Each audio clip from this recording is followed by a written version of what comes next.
and I've been with the foundation for 13 years now. And what I've found is I hadn't known about the Collings Foundation until I came across a picture of a big green plane, which I'll get to. The foundation is located in Stowe, Massachusetts, and currently we have a membership, an active membership of about 75,000 people. And our programs, our primary program is seen by over 4.5 million people around the country every year. And the foundation was started by Bob and Caroline Collings. Now, Bob Collings was a gentleman who worked with a company called Data Terminal Systems back in the 70s. So in this company, they made cash registers that could read barcodes. The lore of it is that Bob Collings created the barcode itself and got 10 cents on each scan. And Bob keeps saying, oh, that's the greatest story ever, you know. But that's not the case. He created a cash register that could read these barcodes. And so as he was doing well in his business, he started to collect cars. And more of these beautiful classic cars. And then he came across an airframe from a B-24 Liberator. And that's when things really started to get going. So the foundation is a 501c3 educational nonprofit. It was founded in 1979. And here you see the hangar that was built in Stowe to start the restoration on a fantastic aircraft called the B-24 Liberator. So here's kind of where we started. This is the classic car collection that Bob and Caroline Collings had started. A lot of really beautiful early American classic cars. He was really interested in American history and American ingenuity and the beauty of the early classic cars. So we started to collect cars. And here's another one. And as he was collecting cars, he started getting into sprints and midget cars.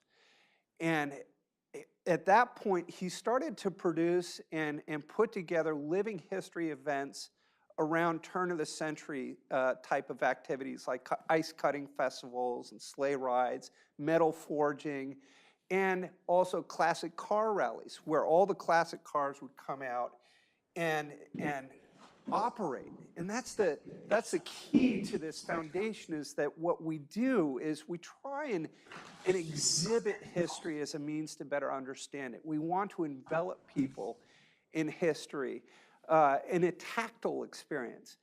And so all of these machines, they actually operate. So here's a 1927 Rolls-Royce as part of the collection. And the interesting part to this car is that it was built in Springfield, Massachusetts.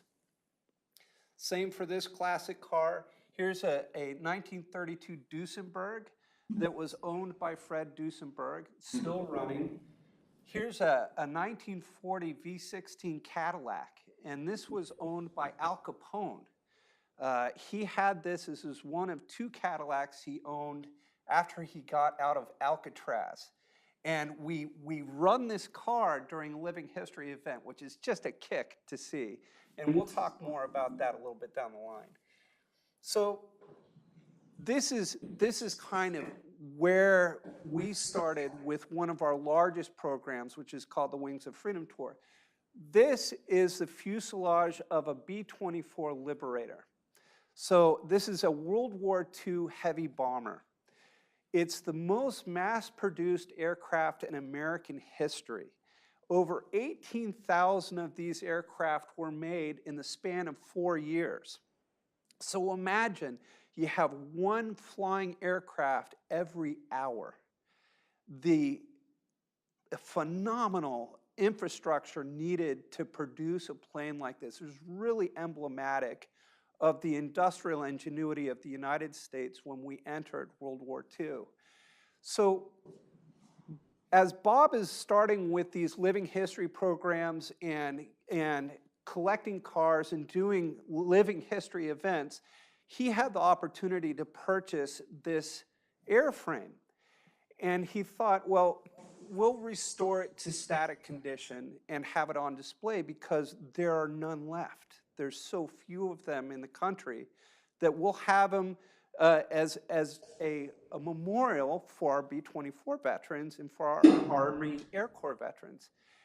But there was such a interest and a groundswell of interest of people wanting to see the plane fly again that he was convinced to start restoring it to flying condition, and was able to do that over the course of 3 years, and 97,000 hours of restoration work went into the plane. And you can see here's the cockpit of the plane when we received it. And here's the aircraft in its fully restored form. Wow. So here we have this magnificent plane, but as an educational foundation, the one thing that we wanted to do is engage people in World War II history in the most effective means we can think of. And the interaction of a historic aircraft is by far probably one of the most effective and memorable ways to do this, to teach people about World War II air history. When people come out and see this plane, when you're touring through the inside of the aircraft, what you're seeing is straight out of 1944, restored to its original configuration, and we take people flying in the aircraft. And that's where it makes a real impression. The flight experience in these planes is unlike anything most people have ever experienced before. And it's something that you always remember. And what we hope through these interactions is that, and this is the case in history as a whole, right, is that if you're excited about it, you want to learn more. So we use these planes as a catalyst, as an engagement method to teach World War II history through these aircraft. So we named this B-24 in honor of an original B-24 during World War II called Witchcraft that flew 130 missions without losing a crew member or without aborting a mission. And that, at the time, was a phenomenal thing to do, to survive something like that. Here's the B-24 during an actual mission. And as we're restoring the B-24, we come across a B-17 Flying Fortress. You might remember the old films like 12 O'Clock High and Memphis Belle. That's this type of aircraft. So this aircraft, the B-17, this particular B-17 was used as an air rescue. So it had a dinghy underneath the aircraft and flew around the Pacific looking for crews in distress and would drop this dinghy down. And then when the war ended, it was moved out, and they used this aircraft as a atomic bomb testing aircraft. So they would fly the plane around as these bombs would blow up, and they would have all kinds of equipment and sensors in there to test what the bombs would do. And then after 13 years of a cool down period, it was picked up and changed into a fire bomber. So it fought forest fires for over 25 years. And then we picked it up. There it is in its condition when it was abandoned after fighting forest fires. And then we restored it back to its original condition, and it joined the B-24 on national tour. Again, we painted the plane in honor of the original 909 that flew 130 missions, I believe, without abort or loss of crew. Very legendary paint scheme. So we continued to add another aircraft to the tour. This is a B-25 Mitch. You might remember the Doolittle raid. So this is the same type of aircraft that was used during the Doolittle raid. And there it is in its restored form. So we eventually add a P-51 Mustang. Now, the Mustangs are particularly significant to the bombers, and the reason for that is that this is the first type of aircraft that could follow these heavy bombers all the way to a target and back, meaning they had the range to do that. So it was very significant to the bomber crews, and they called these planes their little friends because they knew if they saw them up high that they were protected from enemy fighters that would come down and try and shoot up the bomber formations. So you see the person in the back seat going like this?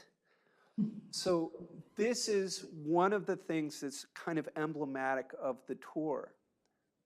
When our thought is that if you read about history, you might remember it, but to experience something like this, you tend not to forget. And in the P-51, this is a dual control fighter. Usually they were single seats during wartime. So when we restored it, we added a second cockpit in the back. So when people go in this plane, they get flight instruction. And this is people who've never flown a plane before. To experienced pilots have a chance to actually fly arguably one of the finest designed fighter aircraft in history.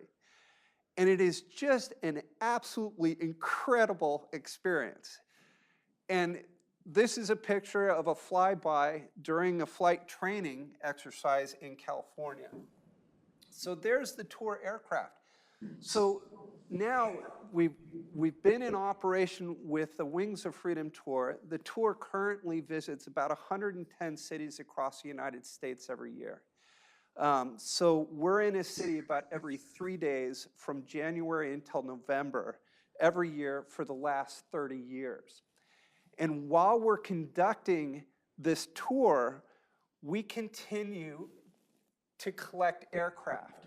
And here's a picture of the bombardier's position in the B-17, the child right there flying in the nose position. There's a picture of the B-17 pulling up at Worcester Airport.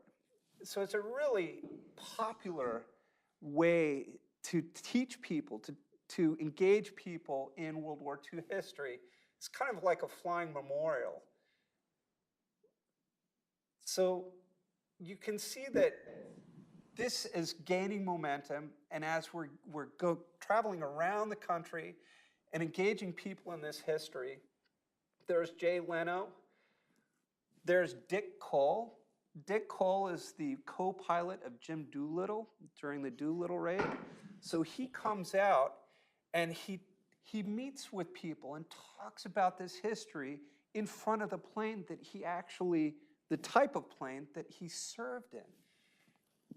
This is Lou Zamperini. Do you remember Laura Hillebrand wrote a book called Unbroken, which is about Lou Zamperini, also known as Zamp. This is the key. This is what we find so important in our educational mission, particularly when it comes to World War II history, is when World War II history becomes a personal interaction, then we hope that people will better understand the absolute terrible and dire circumstances that we were put in and what we put our soldiers into during World War II.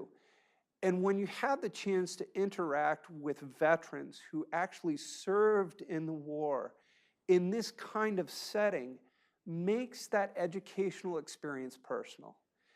And that's why what proves to be our longevity is that as the generation starts to fade away, they're taking all their stories with them. They're taking their memories with them and the history with them. So these planes really are starting to gain the notoriety of being emblematic of this generation. And to hear these stories, of course, Lou passed away a couple years ago, and our veterans are moving very quickly. And but we still see them come out on tour. So as we were moving along in our history, we start to collect planes. Now, keep in mind that of all the aircraft we have 37 historic aircraft. Of those 37, 15 of them were donated to the Collings Foundation. And when people come together to donate these aircraft, what they're doing is they want to preserve this bit of flying history. So they know if they give us this aircraft, what we do then is turn around and restore the planes back to their original configuration and keep them operational. Because it's one thing to see a plane in a static setting, but to see it flying or to fly in the plane makes a whole different impression. So this is a T6 Texan trainer. This is a TBM Avenger. George Bush Sr. Flew in a TBM and was shot down and unfortunately lost 3 of his crew members in this type of aircraft. This is an FM2 Wildcat with our executive director, Rob Collings, in the cockpit. This is a UC-78. This is a World War II trainer aircraft, also known as the Bamboo Bomber, because a lot of its construction was out of wood. This is a Fiesler Storch. This is a German reconnaissance aircraft called a STOL type of aircraft. STOL is an acronym for short takeoff and landing. Anna Reich was a female pilot who flew a Storch into downtown Germany trying to rescue Hitler before he committed suicide. So a lot of people remember the Storch from its ability to land in very short spaces. And that's the plane operating during one of our reenactments. This is a Grumman Goose. This is operated by the Coast Guard. It's an amphibious plane. This is a Corsair and a P-51 Mustang behind that. The Corsair is a Korea fighter. This is a Waco, probably one of the prettiest planes that we have in the collection. This is a Stearman, which is the last flying Stearman that originally trained Tuskegee Airmen. The other one is in the Smithsonian. Here's one of the pilots, Jim Hyatt, who actually flew in number 67 during training as part of the Tuskegee Airmen. So again, we use these planes to tell the story of the Tuskegee Airmen and the difficulties they had as the first African-American troops that were able to actually operate aircraft in the Air Force, the Army Air Corps at the time. This is a Hellcat. This is an A-36, which is a fighter aircraft. Another picture of the A-36. This is a P-40. So when Pearl Harbor, when the Japanese attacked Pearl Harbor,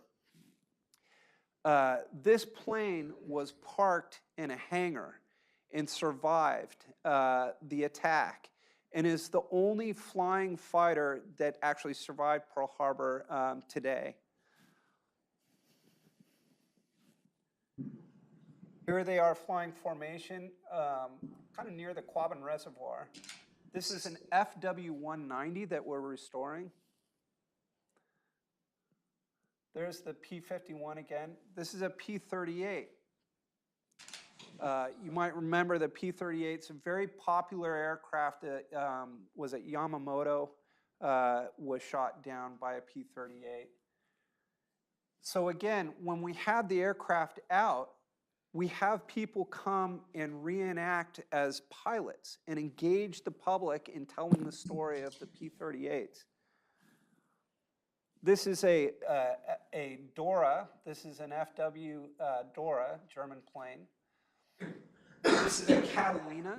This Catalina has the highest submarine kill rate in the world and is in operation now. This is a Spitfire Mark 9, one of my favorite planes. This was flown by 2 aces and survived over 140 missions. This is an L4. This is a reconnaissance aircraft that we just recently acquired. This is also a STOL aircraft, and this was used by a major during Battle of the Bulge. And the story behind this plane is that his duty was to go up and perform reconnaissance, and he would spot the Germans trying to, of course, get into the Allied positions, and he didn't have the ability to do anything. So what he ended up doing is he strapped rockets to the wings of this small aircraft and ended up disabling 7 tanks. So he ended up getting some notoriety for being able to do something like that. It was unheard of at the time. So this is an ME-262. Here we're talking about the evolution of jet technology. The ME-262 is particularly significant to modern aviation because a lot of the things that you see in this German aircraft we take today, as far as these slanted wings, jet engines, jet propulsion, the fuselage design, a lot of the attributes from this plane we take in modern aviation now. So in the realm of telling the story of Vietnam, we created the Vietnam Memorial Flight. And here you see the A4 Skyhawk and the F4 Phantom. The F4 Phantom is the only one in operation in the world, and the Skyhawk is one of 2 in operation now. Both of these aircraft were acquired by a congressional act of historical preservation. And given to the museum? Correct, yeah. This is the F4 in operating condition. This is an F100 Super Sabre. This is a T-33. Again, this is a Korea vintage trainer. This is a Sky Raider. This is a Huey helicopter that was originally flown by Medal of Honor recipient Stephen Pless. So, like all these aircraft, in the helicopter, people have a chance to actually fly in the helicopter, which is a magnificent experience. Again, we're telling the story now of Vietnam history. Here's someone going up on a flight. And with all of our aircraft, you can see that we try and tell the history of the planes and of the different eras of wars that we're talking about. And here is Major Bud Day, who is the most decorated officer in the Air Force, a Medal of Honor recipient, and flew F-100s.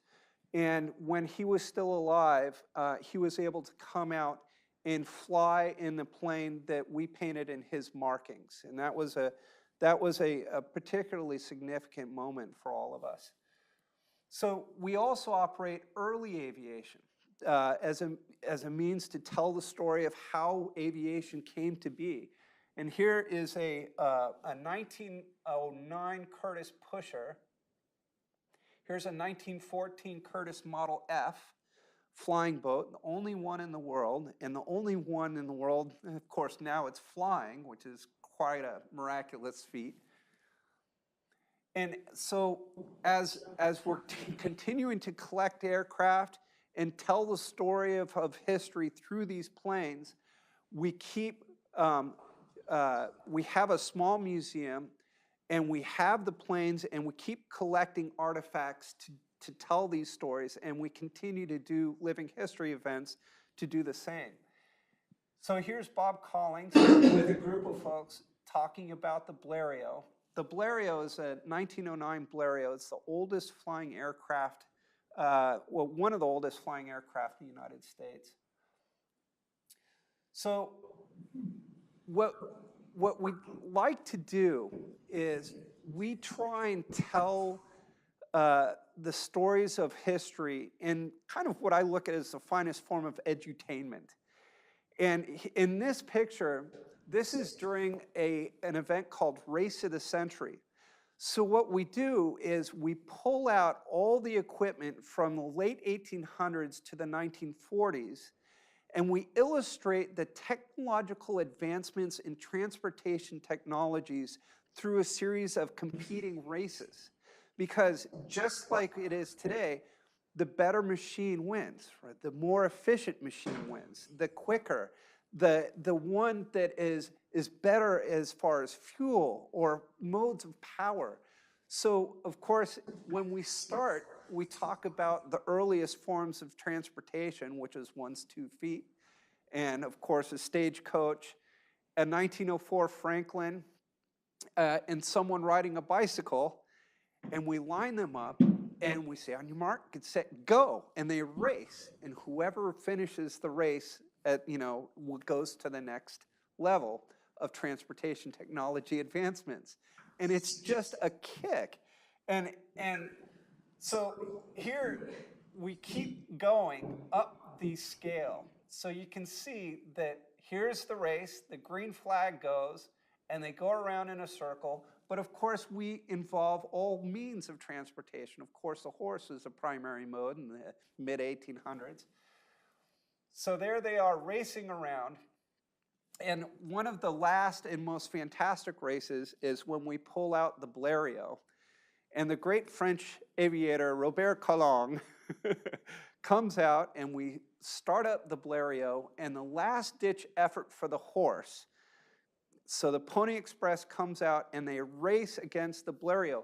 But this is a learning moment, because when people are watching this, we're talking about Louis Blériot. Louis Blériot was the first person to cross the English Channel in a monoplane. And so we're telling this story through this event. So people are excited, and they're looking at this spectacle, but when they walk away with a knowledge, a history of that plane, and something that they always remember. So the kind of the last race of this is where you have one of the fastest machines we have, which is a sprint car, and it races against the Waco. So with all the fancy cars, of course, we have the Wings and Wheels event, where we pull out all the classic cars and do kind of an interesting commentary of the era through these automobiles. So when the cars come out, I'll do a presentation, but I'll do it as like it's a radio show. So we inject all the cultural and historical moments of the time that the car was manufactured. And we'll inject advertisements and other things like that when the car comes out. So, I'll say, oh, the 1932 Duesenberg was brought to you by Camel cigarettes. 1 out of 10 doctors recommend, And so people get a little sense of what the American culture was at the time that the car was produced. So this is another type of living history event that we do, which is a World War II reenactment. So over Those tanks yours? Yes, yep. Cool. Yeah. Yeah, can I just, is everything that you've shown us stored in Stowe?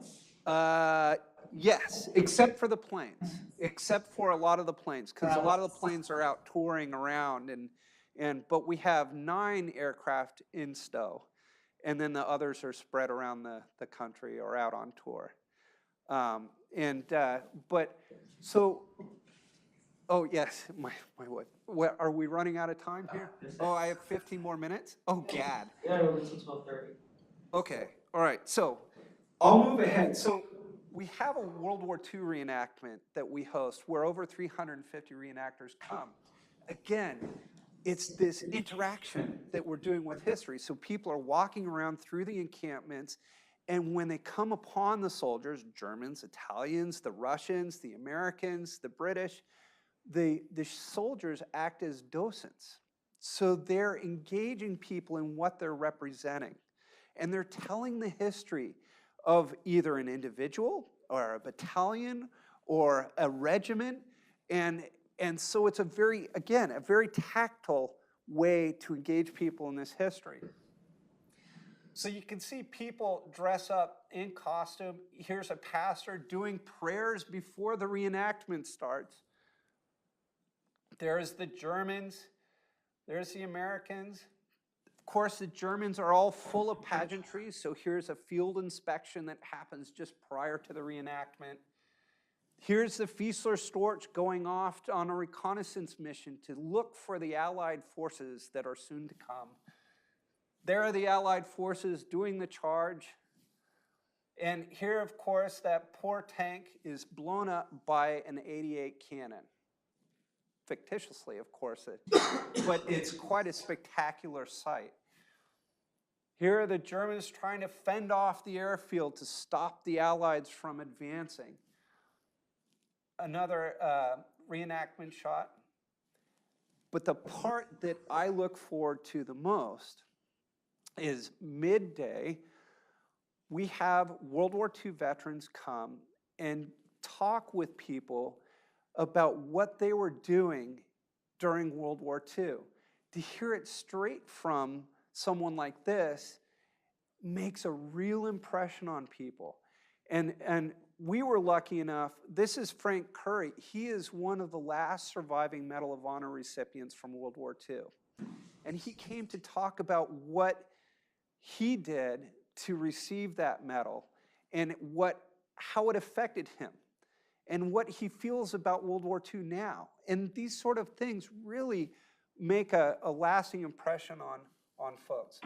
So this fellow is Jacques Littlefield. So as we're continuing to grow and we're continuing to improve our programs, every year when the Wings of Freedom Tour goes out to California, we visit a place called Moffett Field. And Jacques Littlefield has a collection of the world's largest privately held collection of tanks. It's called Jacques Littlefield's Military Vehicle Technology Foundation. And he has over 350 tanks of all ilk and kind, from World War I all the way up to current. And so he would come out and he would deliver a tank to have on display. And we posed to him, he said, you know, Jacques, you really should maybe donate a tank to us. This is kind of what we do. And they said, no, we're not going to do that. And we thought, oh, shoot. So the time progresses. Jacques has pancreatic cancer and passes away. And before he passes away, he ends up deciding to donate the entire collection of tanks to the Collings Foundation. So here's where Jacques started. This is in Portola Valley. You can see the magnitude of this. Tanks and tanks and tanks and tanks of all ilk and kinds. So the first thing that we do is we think, how are we going to make this a learning moment? How are you going to turn something like a tank, a weapon of destruction, into something thoughtful, into something where we can teach our history and engage people in history as a means to understand it through these tanks? So we came up with these designs for the American Heritage Museum. So this is the first concept drawing we had of the museum. So here are the grounds in Stowe. So as we're doing this, we're appealing to the town of Stowe to let us build this museum in the grounds that we currently have. And the contention was that they said, no, you can't do that because you don't have a way to get into the museum. It's a very small road. And also that museums are not educational.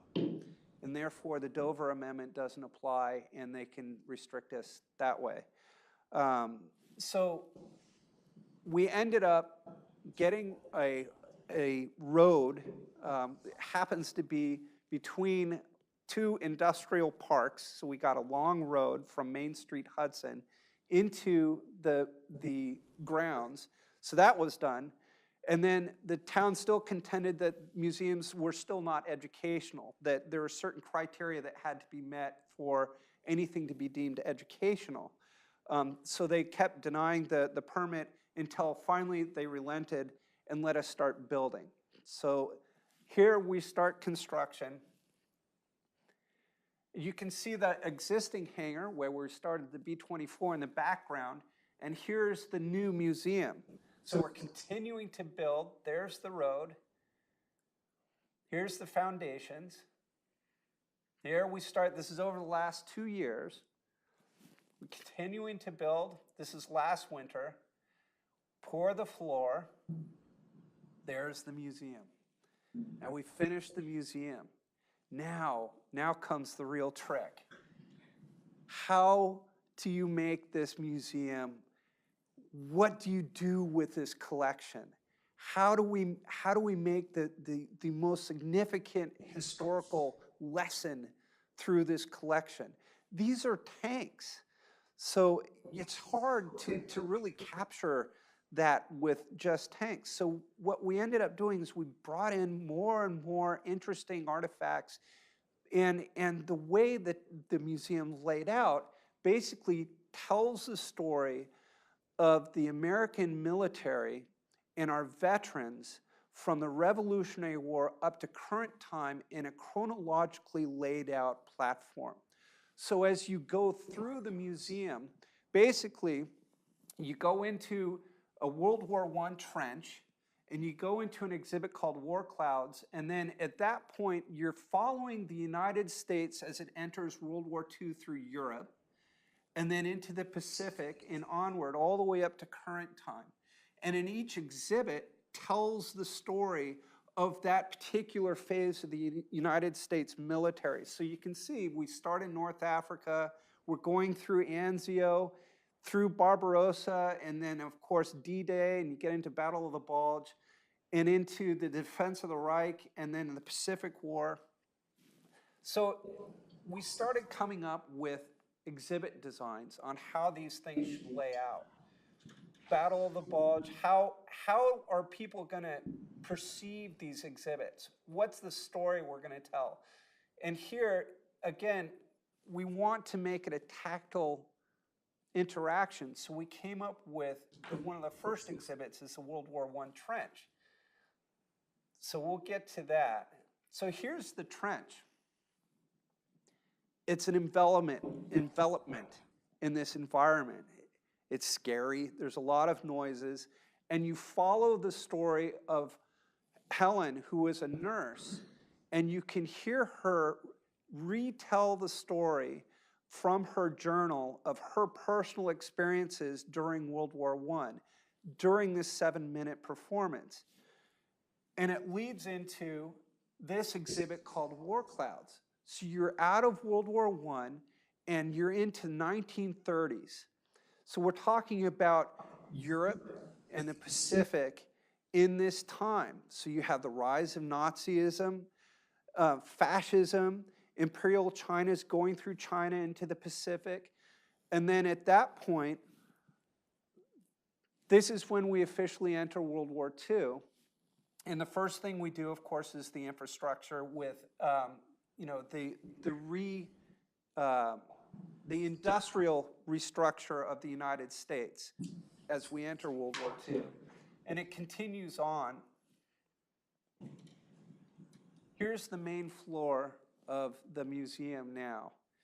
So you go down onto the floor and you move through North Africa, the Italian campaign, the Eastern Front, D-Day, Battle of the Bulge, crossing of the Rhine, Battle for Berlin. This is a Bf-109 in front.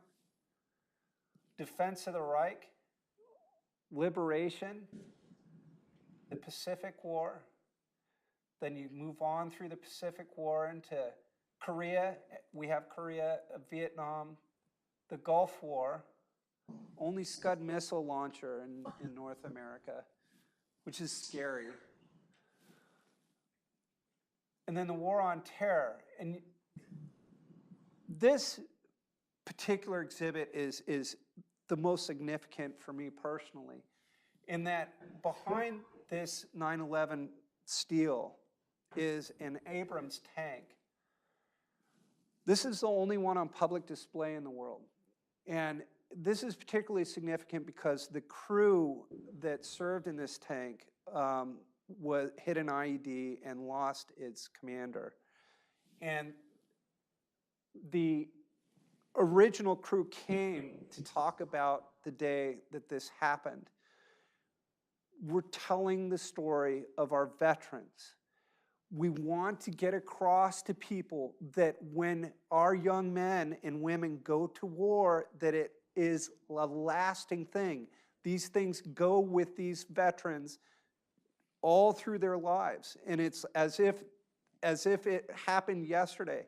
And to hear their stories when they see the tank that they served in makes a particular impression. And then, of course, we have the memorial walkway. And lastly, our logo. So that in itself was difficult to come up with because we weren't quite sure how to devise it to tell the story through a simple form like that. So the time has gone by very quickly, but now we're at the point now where we're set to open on May 3rd to the public. And this has been a really interesting process because what we strive to do is we want to use these pieces of destruction to tell the antithesis, right? We want to get across to people just how awful war is and what happens when we go to war from an individual level to a country level to a world order level, and how war can be avoided, and all the learning points that are so vitally important that we must take with us as we conduct our future, as we develop our future, as we affect the younger generations. We want to provide them with a better understanding of war and what it really means, and what the real destruction and chaos that it causes and how it can be avoided. And that's our primary goal with this museum. So as we're going about, when the museum opens, it's not just exhibits, it's an interaction. So when people come to the museum, we have docents who are dressed up in all kinds of costumes and military uniforms who represent history and engage the people as they're walking around these exhibits.